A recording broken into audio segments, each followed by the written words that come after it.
welcome back for another episode of the Endless Spiral podcast. I am, as always, your host, Keith Russell. On today's episode, I'm delighted to say that I'm joined by personal development, wellbeing, and performance coach Stephanie Doherty. Stephanie works with clients and supporting them in areas such as I said, wellbeing, personal development, their mindset, their beliefs and patterns, and understanding their thoughts in order to support them in living a more authentic life. Jesus, Keith, my God, what was that? That's getting chopped. That's getting chopped out later on. Anyway, Stephanie, thanks very much for coming on the show. How are you? Okay. Thanks for having me. I'm good. How are you? I'm good. Actually, well, I did another podcast the other day and it was exactly the same. I was doing the intro and I couldn't say half the words, so I think I'll just leave it in at this stage. Leave it in. It puts me at ease as well. It's a great start, so we're already laughing. I'm usually much better, trust me. Yeah. Right. Anyway, as I was saying, you are a personal development coach and wellbeing and performance coach. Mm-hmm. So I haven't done an episode on this topic yet, and I really wanted to do this particular topic because, like, me suffering from anxiety for a long time, I'm sure you've heard this from so many other people. You know, when you suffer from anxiety, the self-doubt comes in and the negative thoughts come in. At least they do for me anyway, you know. So, I mean, have you always had an interest in kind of how people's minds works and, you know, and helping people like that? Yeah. So I guess I wasn't always a coach, obviously, but I've always known that I guess helping people and supporting people was what I just knew I was going to do. I didn't know exactly what it was or how I was going to do this, but I knew that that's what I've always wanted to do. And then it was going through, like you said there, with these negative thoughts or these beliefs or these, I guess, hard times and negative things you tell yourself. It's going through that and understanding, oh my God, I have all this too. And then it was after that I really got into coaching. So I started as a teacher. I qualified as a secondary school language teacher. And before I went to college, I was kind of between a few things. And this was one area that I said it was either sports for me or languages. So I went to college and I said I would do the languages. Wasn't really sure at the time what to do, but I remember saying it to my mom and dad at home, and the way they put it still sticks to me to this day. They said, go and do which one you're kind of more pulled to now. And then if you finish that and you still want to do or have a look at the other option, then there's nothing stopping you. And I was like, it was just that kind of support from them that I was like, oh my God, great. So I did my teaching. So I always knew there was a part of me that was wanted to help and support people, but the teaching just wasn't that for me. So then after that, I got into my life coaching, my personal development coaching. And since then I've been doing this and love it. Absolutely love it. Having a good support system around you is so important, isn't it? Mm-hmm. So it makes such a difference, especially at that young age. Like I went to college when I was 17. So it was at that young age being told, if this isn't what you see yourself doing for the rest of your life, then that's okay too. And I went afterwards and I did that. But before all this, I did my own coaching. I had a coach of my own. So you had your own coach. Okay, right. And then how did that come about that you ended up with your own coach? Were you kind of suffering, or maybe not suffering is the wrong word, but did you have the negative thoughts and the self-doubts, you know, that so many people have? And it's so funny. That's true. So many people have these negative thoughts, have this inner critic. And for me, I knew one thing I always knew, that I would have been very kind of hard on myself and negative towards myself. I would never be like that with others, but with myself, I would be. And I knew it was negative, but I also thought it was kind of normal. I just thought, okay, this is the way I am. For me, I would say, oh, you're not enough of this or you're not enough of that, or kind of doubt myself a lot. Even though I'd still go and like do these things like change career or go travel on my own, I'd have no problem doing things like that. But the doubts would always be there. And I guess I just kind of avoided it and pushed it down for so long. And then eventually, you kind of go, wait a second, it isn't normal. Yeah. So I got a coach my own, but I kind of accidentally got a coach of my own. I didn't go looking for a coach. I was just having these conversations with someone. And I found out afterwards that they were a coach. So then I was like, I just found the conversations I was having with this person were so they were just like conversations I've never had before. They were so kind of deep and meaningful. So then when I realized afterwards that this person is a life coach, I started getting coaching my own. And one of the best things I've ever done for myself. Really? And did you ever suffer from anxiety when, like, when you were younger and, or even in your adolescent years? Not when I was younger, no. I think it was more kind of, as I was kind of these negative thoughts and beliefs I had about myself were coming to the forefront, you'd experience that anxiety 100%, it's just that thing that I guess you avoid for so long until you kind of go, well, I don't want to, just eventually you just go, I just don't want to be feeling like this anymore, or I want to understand it, I guess. So, I suppose, as you just said, like, acknowledging it is step one, I suppose, isn't it? And not sweeping it under the rug as so many people do, especially men, for so long. Just as you were saying that, or I'm probably jumping ahead a little bit here, but I just had it in my head. What would be the difference between a life coach and a therapist? Yeah, so that's exactly it. So with anxiety or any kind of mental health, I guess, issues, anxiety or depression or anything like mental health illnesses, a coach, we do not do coaching around this area, this topic. That would be strictly counselors or therapists, etc. So I can't obviously speak on behalf of a coach or a counselor, but it is very different. They would do a lot of work looking at your past, if you suffer from anxiety, suffer from depression, any trauma, etc. Whereas a coach will look at here and now and moving you forward. So as a coach, we don't work with anyone, I guess. Nobody's going to come to me saying, I really suffer with anxiety and depression, can you help me? Because right there, I'd say, no, that's a therapist or, a counselor, etc. For me, we work with inner critics, negative talk, belief patterns, etc. But it's all looking at the here and now when you're ready and willing to want to look at what might be holding you back, I guess, and then going forward and putting an action plan forward. So, and I was just thinking there that when we had a conversation the other day, I think I asked you that, didn't I, about, when you're talking about the here and now, would it be similar to CBT therapy? So that would be another, I guess, a different technique. So coaching wouldn't be CBT, but you can study CBT along with coaching or along with being a therapist, but it would be different. Coaching would be very much question based. So it's when you're coming, maybe that you're not fully fulfilled or fully happy, or maybe you want to understand your negative thoughts and beliefs, but it's not coming from a place where you're suffering with anxiety or depression, because again, that would be therapy. But coaching would be very powerful, asking you, I guess, a lot of questions that you wouldn't necessarily ask yourself. And it's just getting you to realize certain things and think about certain things in different ways. Okay, yeah, brilliant.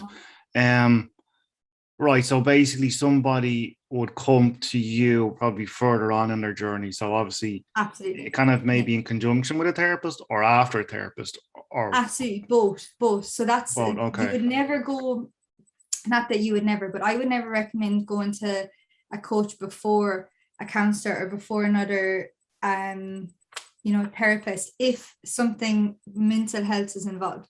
But with a coach, they can work in conjunction with a therapist, or again, it can be after therapy, or if you're someone that it's not a mental health issue, maybe it's just a career change, a change in relationships, these beliefs, confidence, insecurities, fears, you can still come to a coach. But so you can work in conjunction, or it can be after, further along your journey, or if it's something you've never experienced before and you're so curious kind of about that. So for me, a lot of my clients would be clients, I guess, a lot of it's around change, and either a change in career or a change in their life, etc., and working through that and understanding that. And I would have a lot of clients that would work with me around confidence, and I would work with them, say, around confidence, self-appreciation, self-acknowledging these beliefs they have about themselves and questioning, etc.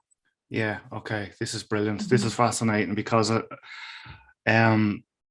was saying to you earlier on about I suffer from anxiety, but how I ended up being diagnosed with anxiety, even though I'd had it for a long time, was a career change, and it practically broke me. and it's just as I've been saying for a long time, I wanted to go to a coach, and I never did. And I still do want to do it, but it's like I was kind of working for my father in construction, and then that kind of finished up, and I didn't want to do it anymore anyway. But I finished up that, and for a few years after that, I practically done nothing because I was frozen with fear of going out into the world on my own. I felt I'd no qualifications. I felt I'd no experience in doing stuff that I wanted to do. And then I started kind of dipping my toe in very slowly in stuff. And, and I had a few little small jobs here and there. And I kind of found that when I was in these jobs, everything was so overwhelming for me. I just broke down, and I ended up I'd be in tears in the morning with the thoughts of going to work. I would be in tears at lunchtime. I'd be walking the front door. I'd break down, couldn't sleep, couldn't eat, all of these, and my anxiety was through the roof. And going to see, I went to a therapist eventually, obviously, but going to see someone like you as well as that probably would have been extremely beneficial for me, would it, at the time? Well, yeah, but that's it. I guess, everyone is different. From what you're saying with the anxiety side of things, absolutely. A therapist, 100% would be so beneficial. And I am 100% for a therapist. You can go to therapists and coaches at the same time. Yeah. And in that situation, if someone was coming to me like that now with a career change, I would work on the actual fear around the change and the beliefs you have around that fear, and how is that fear holding you back. And whereas a therapist would work with you on the anxiety side. Yeah, exactly. Yeah, because that's what it was. It was the fear of failure, the fear of, or the self-doubt, the self-critic that you were talking about. I even read a book at the time, although I couldn't take anything in at the time because you're just in this, state. It was called, the Steve Peters book, The Chimp Paradox. Yes, Chimp Paradox. Yeah, and I thought that was brilliant. Amazing. Yeah, it's brilliant. I always I recommended to people when they ask me. But like, I suppose even now I could still go to you, couldn't I? So would you deal more with personal stuff like life goals or career goals, or would it be the same type of thing? I suppose, I do work with clients on both. And I think for me, I'm with coaching. I qualified as a life and executive coach, but the areas I've gone into are mindset, personal development, well-being, change, because they're areas that I've gone through. So I've gone through that change from career, that change of leaving everything behind. I quit my job I was working in because I knew I wanted to go study coaching and I wanted to do something different. And when you make a change, you do it kind of one of two ways. You do it in small little bits, or you jump right in. And I just jumped right in, cannonball everywhere. That's the way I would do it. And that's the way I did it at the time. But I guess when I work with clients, I like to work with them in areas that I have also gone through, because I think, one, you can relate to them. You know what it feels like to be, even though it could be completely different situation, you know what it feels like to be sitting on the other side of that room and to be in those shoes. So career wise, I guess I changed. I 4-year degree in teaching, and I left it all behind to follow what I knew. And at the time, not a lot of people understood, but it doesn't matter as long as you understand. And you have to go through that. There's obstacles, there's so much fear, so much doubt. So many times have I made the wrong decision? It'd be easier to go back to this. And then I guess in the self-development side and mindset, because we all have that voice in our head. And I think for some people, it's very, very quiet. For some people, it's their biggest support. And for some, it can be their the most negative inner critic they have. And for me, it would have been. And I guess I never really spoke about it. I just thought that was normal. Yeah. But it's when I've done that work, and I continue to do that work. I don't think it's something that you do and you say, oh, I've ticked that off my list now. Yeah. No, personal development is always ongoing. That was my next question to you. That was my next question. So it is, okay. You're behind me. No, it is. But yeah, it's continuously ongoing. I constantly, we all do. Once you start this journey, it's a journey you want to continue on, because it's so insightful. But it's because these are the areas that I guess I've myself gone through. They're the areas I'm most passionate about working with my clients. Yeah. Okay. Because I did have a quick look earlier on, the few seconds I got earlier on, and I got some bullet points of topics that say someone could go to a like a life coach, and so I'll list them off, and you can tell me kind of what ones that you would maybe hear more, or which ones are kind of more popular. So obviously work life is, we've talked about that. It just says health, so I presume it's physical and mental health, is it? Yeah, I would say health. It can be physical and mental health. Actually, that's one thing I do, because my background as well is fitness, and with the coaching that I would do a lot of coaching. I'd have clients come to me around their kind of mindset in regards to fitness, but that health could be, there is health coaches, but they'd be specific health coaches. Oh, right. Okay. Whereas I wouldn't. Yeah. So the next was interpersonal relationships. What's that mean? I mean, to you. I guess to me, like that's another thing that I think it's under that umbrella of your personal development, and it depends on obviously who's coming to you and what your client is, what's showing up for them.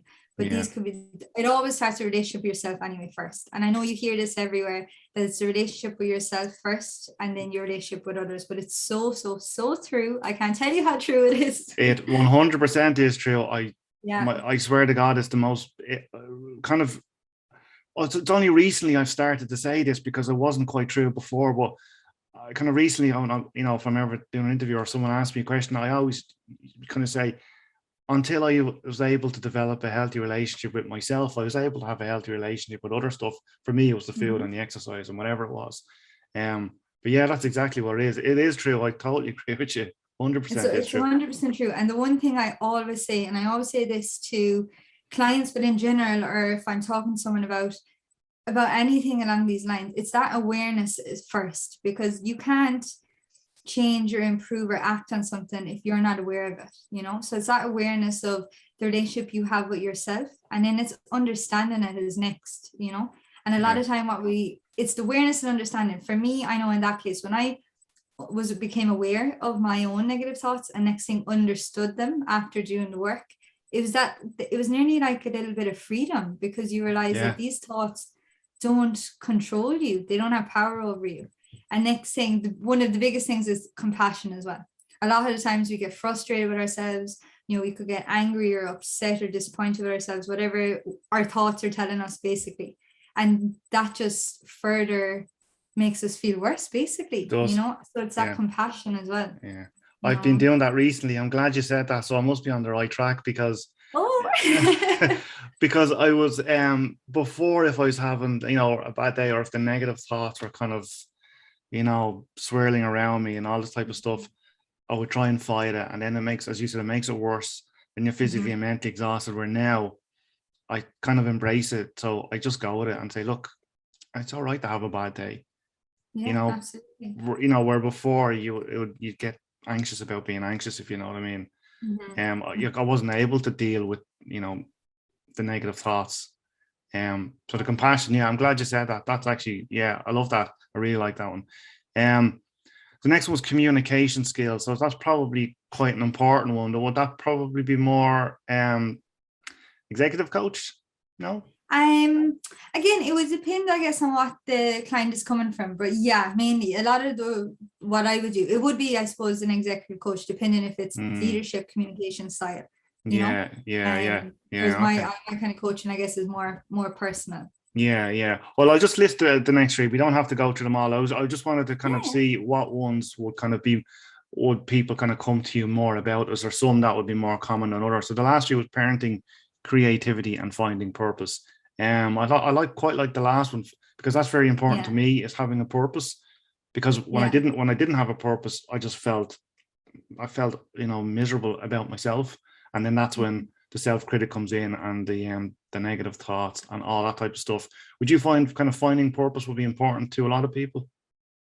Yes, absolutely. And again, that's what I guess I went through as well. It's finding your way. But I think with defining purpose, a lot of people, they have this idea that they have to look for it. They have to look for this purposeful meaning in their lives, etc. But what I would work with in my coaching is gaining that that clarity as well. So if you think about it, your brain is just full of thoughts all the time. And especially then if you have negative beliefs or negative thoughts or that inner critic, it's a lot of people believe, I think at the same time, that like I did before, that that's the way it is. I have these negative thoughts. I have this inner critic that tells me I can't do this, I can't do that all the time. And it's when you understand it, become aware, and you realize that it's like habit. It's like your brain is firing off to protect you, without getting into the whole neuroscience side of things.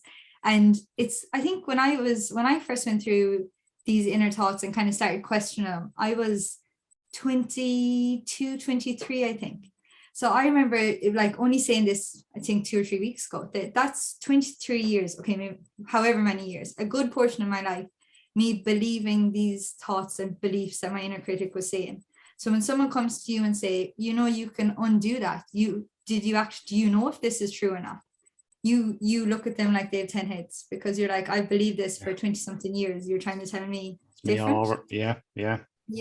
And it's the fact that when I realized that, when I started questioning them, so like you said, if you're having, a bad day or this inner critic comes in, a lot of time we kind of avoid it and push it away. But it's by, I guess, when you work through it and when you challenge it, question it, and go through, like talk it out or write it out or figure out what it's saying to you, that's when you take that power back.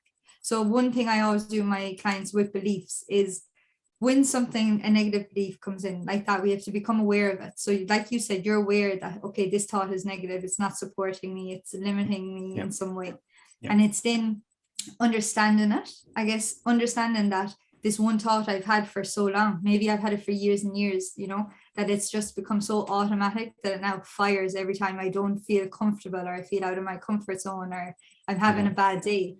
And then it's working through it while showing yourself compassion. So I know with my clients, I get them, I'm always all about writing. So if a negative thought comes into your head or a negative belief, I would say write it down and straight away start challenging it, Ask, how are you interpreting this? Is there another way you can interpret it? What are you assuming? Is it your old patterns and beliefs coming up in just different forms, And one thing I do get to do with some people is to record it. I find this so powerful. I used to find this very powerful for me, is record myself saying these beliefs or this negative thought that would come into my head. Okay. And then question it and challenging it. So I go through that in coaching, how to do that, etc. And then it's when you go back and you listen to it, when you're in that kind of calmer understanding stage, and you go back and you listen to it and you hear your voice and you hear what you're saying, and it just clicks with you that, no, this is not how I want to feel, or it's not how I deserve to feel, And it's when you realize that, I think that's when you can start making those steps to change it. But it's all about understanding and becoming aware of it first. But then once you do that, you take back that power that this inner critic has over you, Yeah. Well, I've never actually heard of anyone suggesting actually record yourself saying it. Usually, you kind of hear or read, when people say writing it down, but geez, that's actually, I might actually try that. I really like that. No, it's not for everyone. I find it very powerful, because as well, you're hearing your voice saying this, and you're thinking, you'd never say this about anyone else. No one else would say it about you. Yeah. But when you hear your own voice, it just comes across as more real, I think. Yeah, it does. That's actually it. And I said the exact same thing on a podcast to someone on you a while ago, that you would never say the things you say to yourself to other people because of the compassion that you just mentioned, because you know yourself that if you said that to someone else, you could break them altogether, or you could make them worse, or whatever.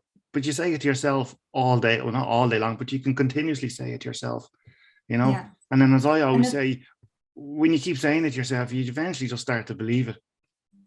But that's it, exactly. And it becomes such a habit. And your brain obviously wants to protect you all the time. That's its job. So it's like, it becomes such a habit that then before you even get a time to pause in between what your negative thought is saying or your inner critic is saying, and go, wait a second, is this actually true? Where did this come from? How long have I thought this same belief in different situations?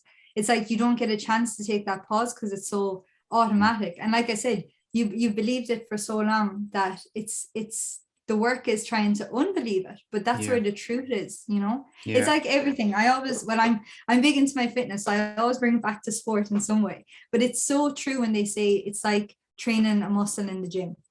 You know, you go to train legs in the gym, whatever it may be, you go once in a blue moon, you're not going to see much of a difference. You go once a week, you'll see another bit of a difference. You go consistently and you have your schedule, you'll see such a difference. And our brain is the same way. It's kind of training our brain, but unlearning the unsupportive patterns. And I think we don't, because you can't see physically what your brain is telling you. You can't, no one else can hear it, that it's that easier to push it back and ignore it.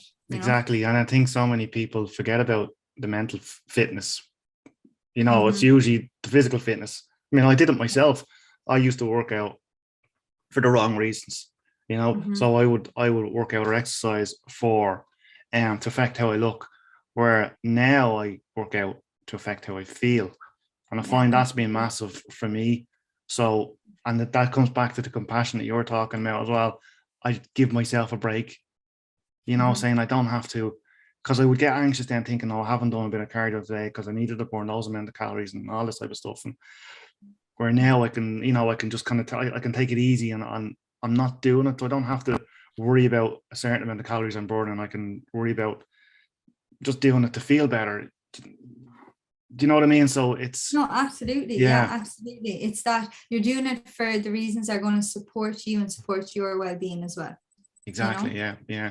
So and I go think, on, that's the thing with, you know, with our well-being as well. It's something, when you look at your week, you schedule in all your responsibilities, your should do's, your have to's, your I can't do this until I have this, whatever it may be, responsibilities, priorities, we all have them. But I always say that your own well-being has to be at the top of that list. And it's very, in some ways, people see this as, oh, but my priority is whatever it is. Say, for example, your kids or your job or your staff, whatever it is.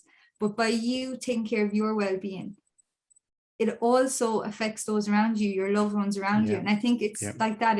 We tend to put it on the long finger.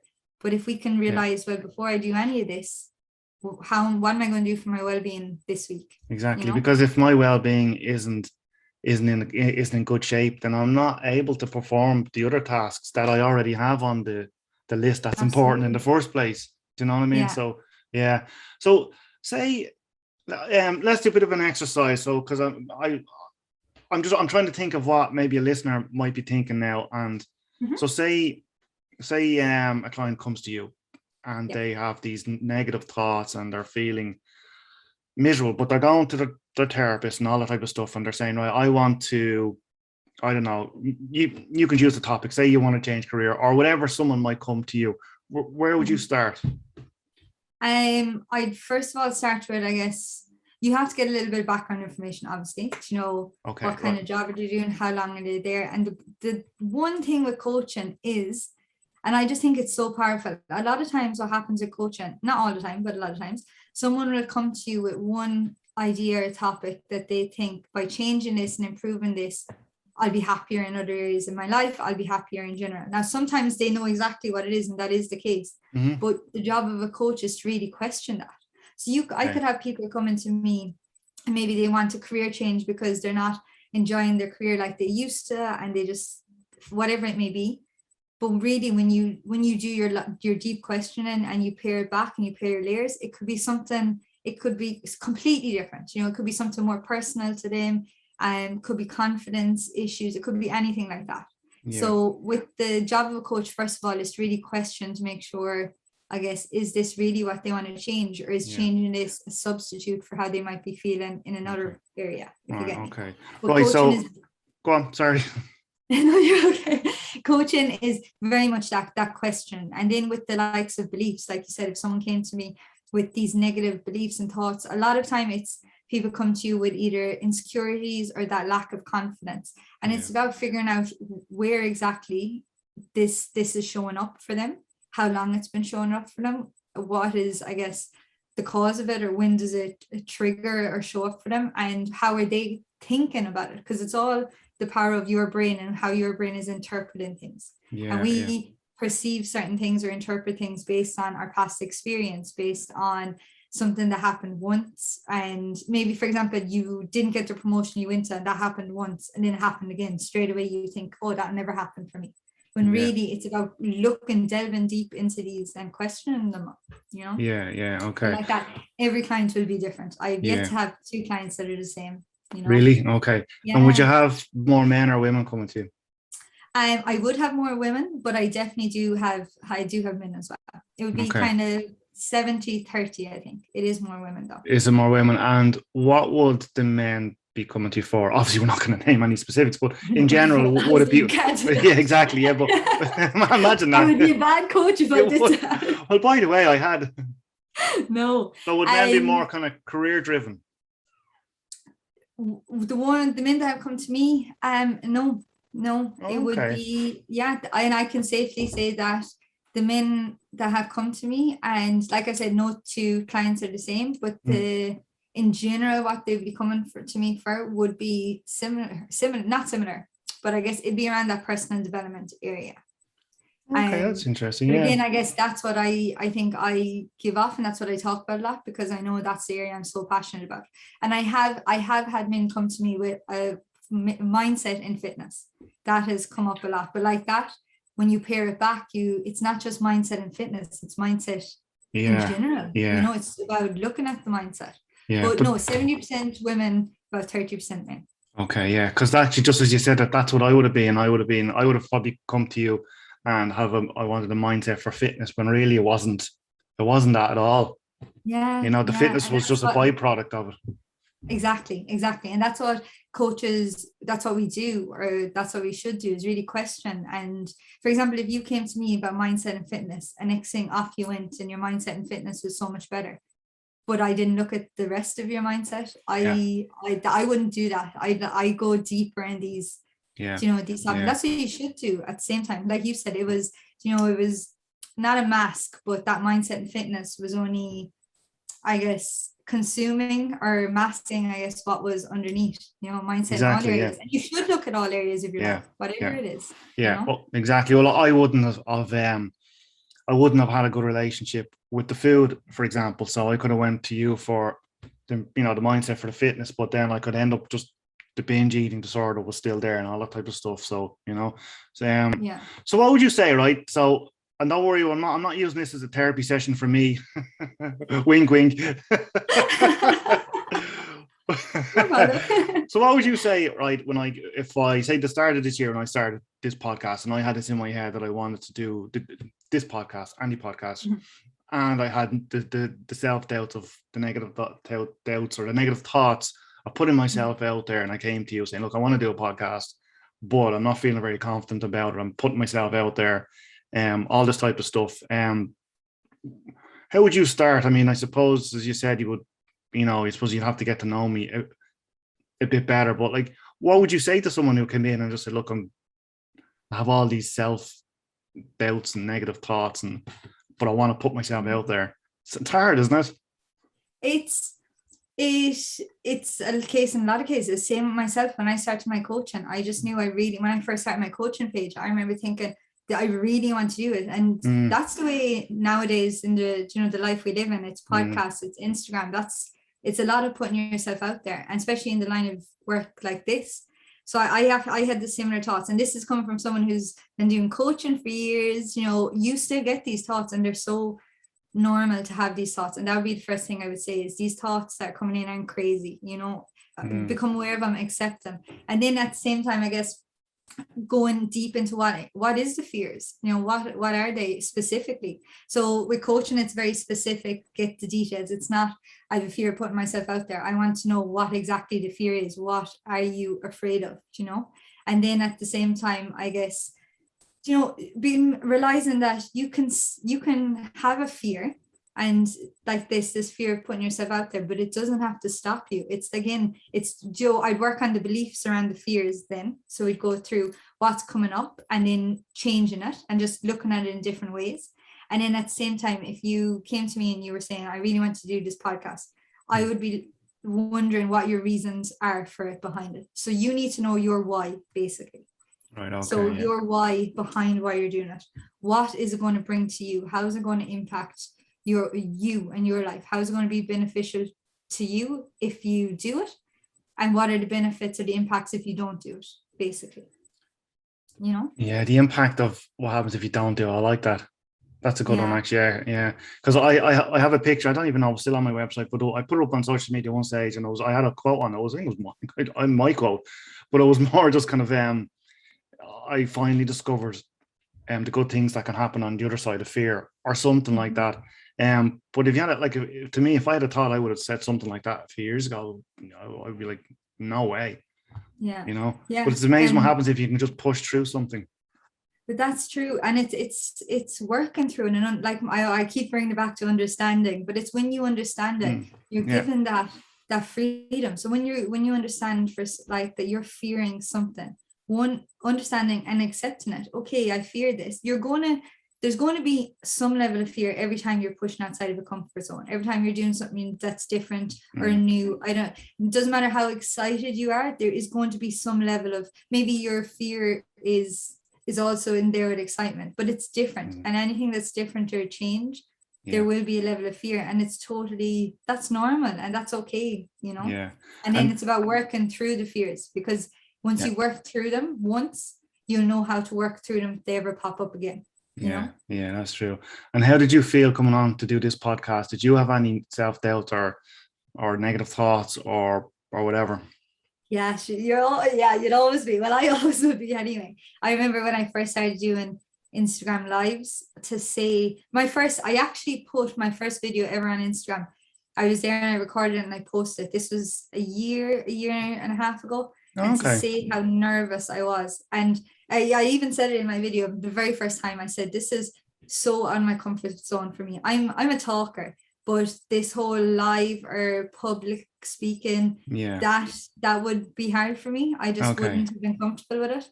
And I remember the first video I ever took and posted on Instagram, I was so honest, and I said, look, this is me pushing out my comfort zone and not facing fears, but working through fears.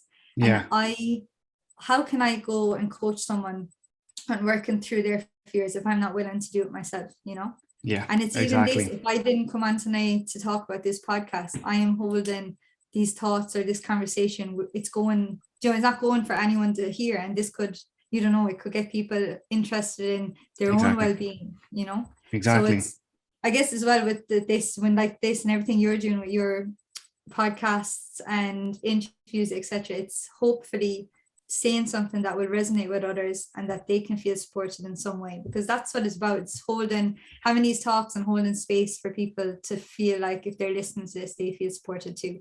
Exactly. So of course you're going to have fears, of course. But that's exactly it. And like I said the same thing. There's no point me asking people to come on the podcast and share their story if I'm not going to share mine as well. So I suppose that was it as well. But so how did you feel after you posted the video on Instagram? I remember going, okay, I probably won't do that for another 6 months. Okay, right, okay.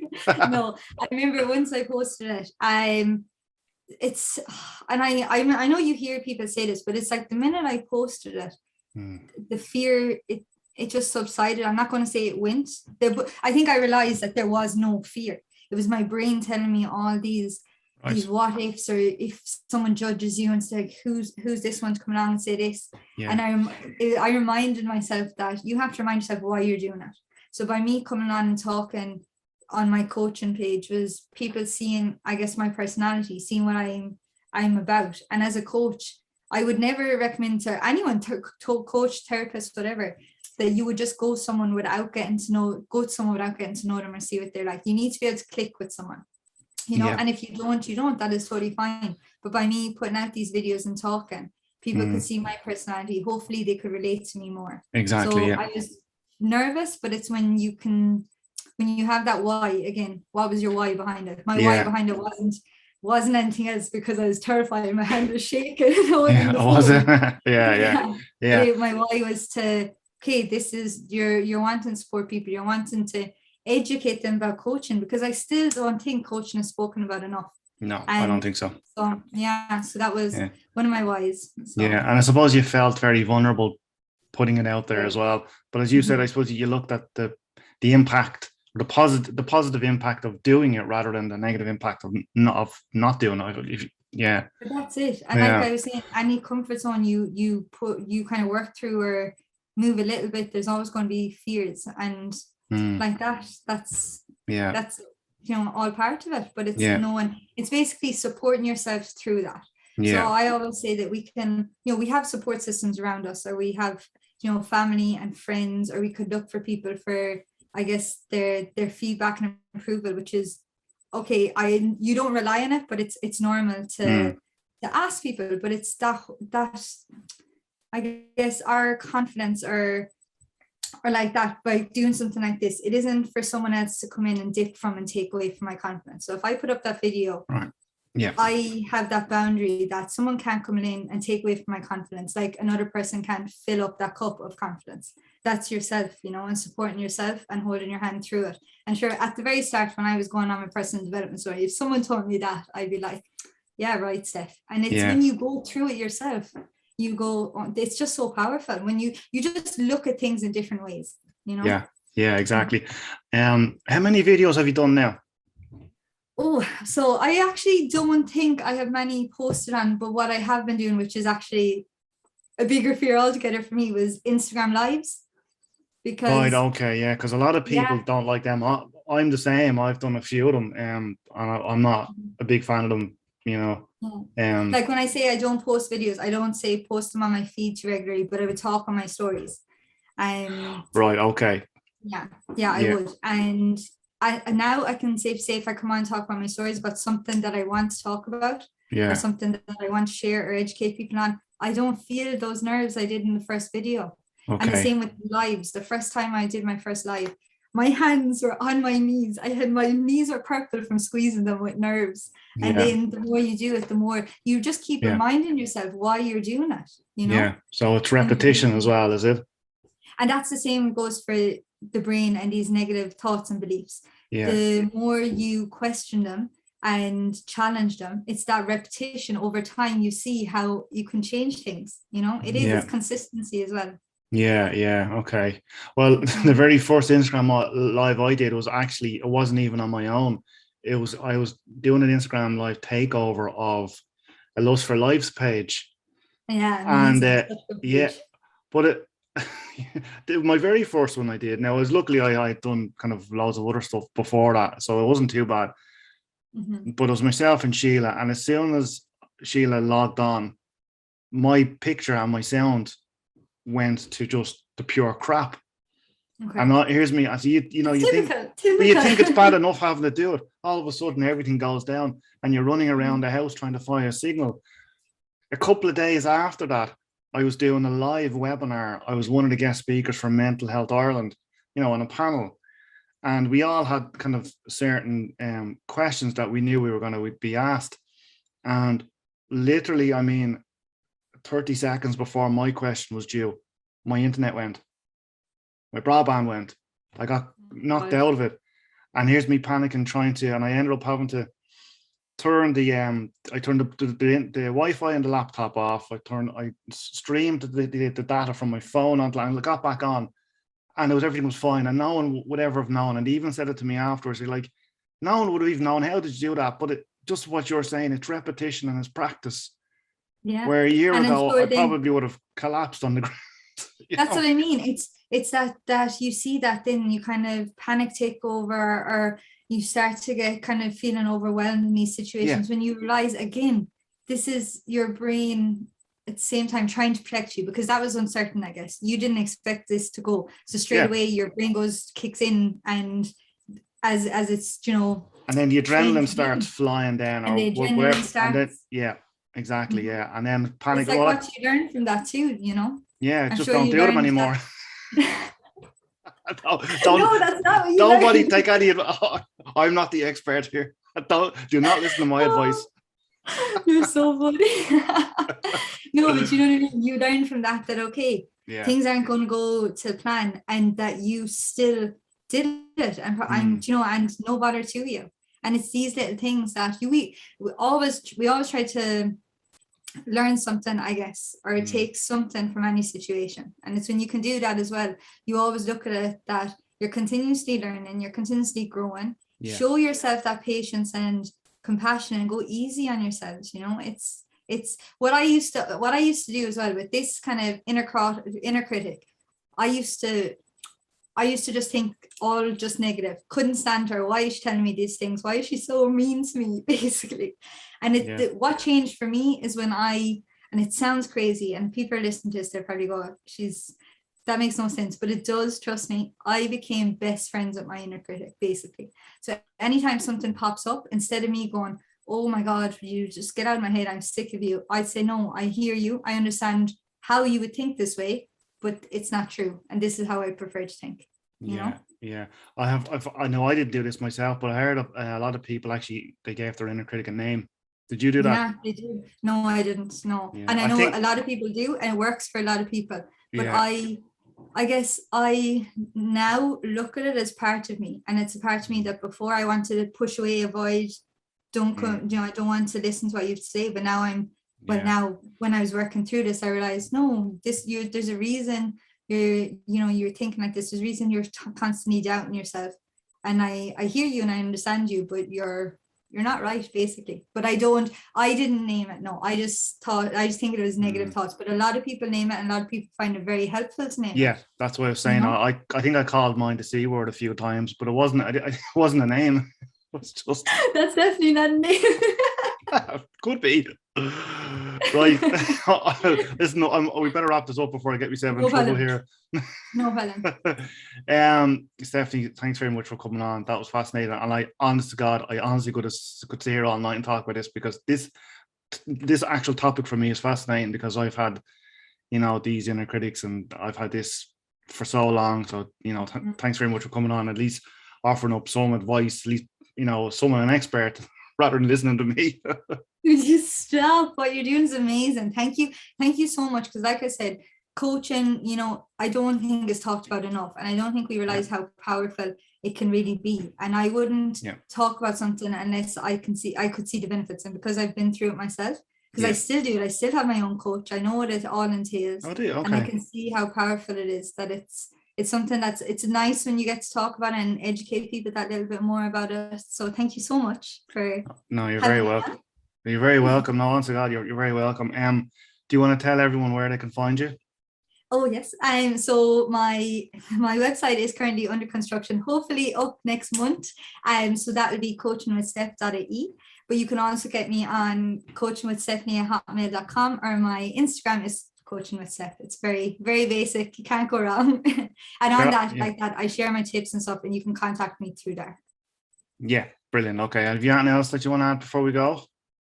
No, just basically, I guess, prioritize your well-being. Look at your well-being as one of the biggest parts of you, if not the biggest, and just prioritize. I heard this quote before, and it's just something that has stuck with me to this day, is that when, I guess, we talk about things, we say things all the time. So I'll do that when, I'll do that when. When you take it back and look at it, it's what are you actually doing, So I think it's something along the lines, when it's all said and done, what will you have said more than you have done, basically. And I know for a long time with well-being, people say, I will go to a coach, or go to a therapist, or go to a counselor, or I will talk to someone about this, or I will do these exercises. But it's that say and you'll do something rather than taking action. And I think when you take action with your own mindset and your own well-being and mental health, the benefits, it goes into every area of your life, and you will never regret it. So I think just prioritizing your well-being, even if it's not even in the form of coaching. I'm not promoting myself by no means. If it's counseling, therapy, if it's talking to a friend, I just think it's something that should be at the top of your list all the time, and the benefits are just fantastic. Yeah. And sure, look, didn't I say to you earlier on that I've been planning on going to someone like yourself, a coach, for so long? So there you go. I'm a perfect example of it. Right, guys, we'll wrap that up. I think we've been here long enough now. This podcast will be going out very soon, and I'll be back again probably next week with another episode. Bye for now. Bye.